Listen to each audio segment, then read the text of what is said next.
Friends, তোমরা অনেকেই আছো যারা হেভি মেকআপ করতে একদম পছন্দ করো না, কিংবা এই হেভি কম্প্যাক্টগুলো ইউজ করতে পছন্দ করো না। তাই তোমাদের জন্য রয়েছে মার্সে এই অয়েল ব্লোডার জেল কম্প্যাক্টটা।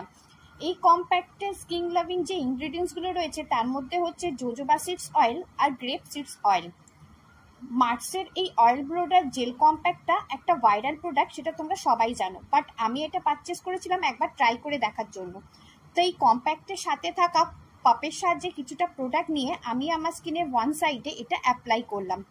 আর অ্যাপ্লাই করার সাথে সাথে ট্রাস্ট মি গাইস, আমি জাস্ট অবাক হয়ে গেলাম অ্যাপ্লাই করা স্কিনটা কতটা স্মুথ আর গ্লোয়িং লাগছে, জাস্ট অ্যামেজিং। তাই আর দেরি না করে তোমরাও মার্সের এই অয়েল ব্লোডার জেল কম্প্যাক্টটা একবার ট্রাই করে দেখো, আর আমাকে মনে করে ফলো, লাইক আর সাবস্ক্রাইব করে দিও। ফ্রেন্ডস, তোমরা অনেকেই আছো যারা হেভি মেকআপ করতে একদম পছন্দ করো না, কিংবা এই হেভি কম্প্যাক্টগুলো ইউজ করতে পছন্দ করো না। তাই তোমাদের জন্য রয়েছে মার্সে এই অয়েল ব্লোডার জেল কম্প্যাক্টটা। এই কম্প্যাক্টের স্কিন লাভিং যে ইনগ্রিডিয়েন্টসগুলো রয়েছে তার মধ্যে হচ্ছে জোজোবা সিডস অয়েল আর গ্রেপ সিডস অয়েল। মার্সের এই অয়েল ব্লোডার জেল কম্প্যাক্টটা একটা ভাইরাল প্রোডাক্ট, সেটা তোমরা সবাই জানো, বাট আমি এটা পারচেস করেছিলাম একবার ট্রাই করে দেখার জন্য।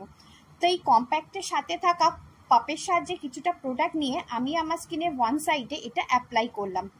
আর অ্যাপ্লাই করার সাথে সাথে ট্রাস্ট মি গাইস, আমি জাস্ট অবাক হয়ে গেলাম অ্যাপ্লাই করা স্কিনটা কতটা স্মুথ আর গ্লোয়িং লাগছে, জাস্ট অ্যামেজিং।